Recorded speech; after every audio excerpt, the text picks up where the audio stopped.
बदलापूर अत्याचार प्रकरणाची हायकोर्टामध्ये सध्या सुनावणी सुरू आहे। राज्य सरकारला प्रतिज्ञापत्र सादर करण्याचे आदेश कोर्टाने दिलेले आहेत। तपासामध्ये निष्काळजीपणा केल्याचं दिसतंय असा आरोप कोर्टाने केलेला आहे।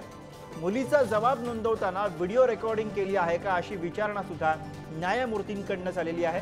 हायकोर्टाकडून व्हिडिओ आणि ओरिजिनल एफआयआर ची मागणी यावेळी करण्यात आली। पोलिसांनी गुन्हा दाखल करण्यास उशीर केला असं मत यावेळी न्यायमूर्तींनी नोंदवलेलं आहे। संबंधित पोलीस अधिकाऱ्यांचं निलंबन केलंय अशी माहिती यावरती महाधिवक्त्यांनी दिली आहे। निलंबन केलं हे उत्तर आहे का असं यावरती हायकोर्टाने म्हटलेले आहे। आतापर्यंत कोणती कारवाई झाली ते सांगा अशी भूमिका यावरती न्यायमूर्तींनी आजच्या या सुनावणी दरम्यान मांडलेली आहे। तर आतापर्यंत त्या सुनावणीमध्ये कोर्टामध्ये नेमकं काय काय घडलं हे आपण बघूया।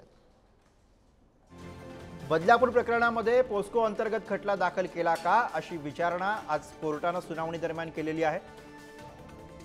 पहिल्यांदा पोस्को दाखल केला होता का असा सवाल सुद्धा महाधिवक्त्यांना कोर्टाने केलेला आहे। पोस्को आणि बाकीचे गुन्हे आधीच नोंद करण्यात आले होते। महाधिवक्त्यांनी यावरती कोर्टाला असं उत्तर दिलेलं आहे। बाकीच्या पीडित मुलींबद्दल गुन्हा दाखल केला का अशी विचारणा त्यानंतर कोर्टाने केली। मुलींच्या समुपदेशनासाठी राज्य सरकारने काय पावलं उचलली याबद्दलची विचारणा कोर्टाकडून करण्यात आली। कोर्टामध्ये पालकांची ओळख उघड केल्यानं कोर्टाने महाधिवक्त्यांना चांगलं सुनावलंय।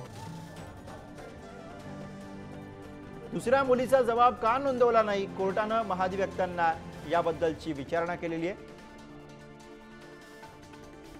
आम्हाला एफआयआर आणि केस डायरी दाखवा, नुसतं तोंडी बोलू नका असं म्हणतही कोर्टाने सुनावलंय। आतापर्यंत काय कारवाई केली, काय चौकशी झाली ते सांगा असा सवाल कोर्टाने केला।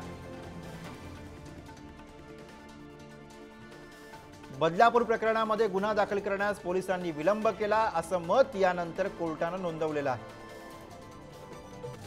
व्हिडिओग्राफ आणि ओरिजिनल एफआयआर ची मागणी कोर्टाकडून या दरम्यान करण्यात आली।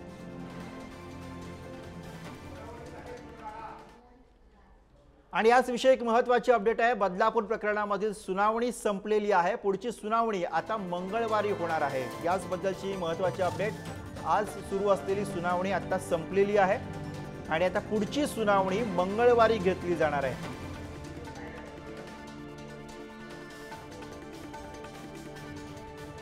आणि याच विषयी आपण अधिक बोलूया। मुंबईतनं प्रतिनिधी अजय माने सध्या आपल्या सोबत आहेत। अजय, आज सुनावणीमध्ये नेमकं काय काय घडलंय, कोणते महत्त्वाचे मुद्दे ज्याचा प्रामुख्याने आता उल्लेख करावा लागेल? अजय,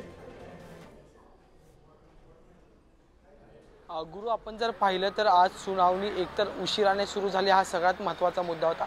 त्याच्यानंतर कोर्टाने आज जे ते खडखडीत सगळी बाजू जी आहे ती ऐकताना आणि प्रश्न विचारताना पाहायला मिळाले। यात सगळ्यात महत्त्वाचं म्हणजे की या संपूर्ण प्रकरणानंतर मुलींचं काउन्सिलिंगची व्यवस्था सरकारने केली की हा एक महत्त्वाचा मुद्दा आहे। दुसरी जी मुलगी होती चिमुरडी होती तिच्याबद्दलची विचारणा करण्यात आलेली आहे, हा एक महत्त्वाचा मुद्दा आहे। त्याचबरोबर पॉस्को अंतर्गत कलम 161 आणि कलम 164 अंतर्गत गुन्हा दाखल का केला नाही हा प्रश्न सुद्धा कोर्टाने उपस्थित केलेला आपल्याला पाहायला मिळतं। आणि यासोबत जर आपण पाहिलं तर अनेक मुद्द्यांवर जे तो कोर्टाने थेट आज जे ते राज्य सरकारचे वकील जे होते त्यांना विचारणा केलेली आहे। त्यासोबत जर पाहिलं तर शाळेने पोलिसांना उशिरा का सांगितले याबद्दलची तपासणी केली का हा एक महत्त्वाचा मुद्दा जर पाहिला तर तोही सांगितलेला। त्याच्यासोबतच मुलीच्या वयाची माहिती कोर्टाने घेतली, एकंदरीत सरकारने घेतली आहे का या संदर्भातल्या सविस्तर गोष्टी ज्या तपास यंत्रणेत सामावून करून घेतलेत का हे महत्त्वाचं आहे। तसंच